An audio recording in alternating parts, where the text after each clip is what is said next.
এইটা হচ্ছে থাইল্যান্ডের বিখ্যাত সেই ম্যাঙ্গো সাবান। হ্যালো ফ্রেন্ডস, তো থাইল্যান্ড থেকে আমটা এনেছিলাম। দেখো কতটা লম্বা, একটু শেপটা এটার আলাদা।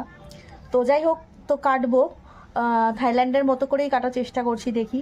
তো দেখাচ্ছি, দাঁড়াও। এরমভাবে কেটে নিয়েছি লম্বা লম্বা করে, দেন হরাইজন্টালি আর ভার্টিক্যালি আমি স্লিট করে নিয়েছি। তো এটাকে এবার উল্টাবো। ওপেন করে দিয়েছি। আর তার সাথে আছে এই জিনিসটা। এইটা কি বলো তো? এইটা হচ্ছে থাইল্যান্ডের বিখ্যাত সেই ম্যাঙ্গো সাবান। ওখানে এরকম ফ্রুট স্মেলের বা ফ্লাওয়ার স্মেলের সুন্দর সুন্দর সাবান পাওয়া যায়।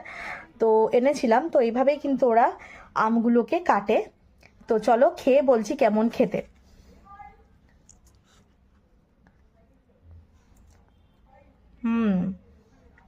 অনেকটা আমাদের এখানকার হিমসাগরের মতনই টেস্ট।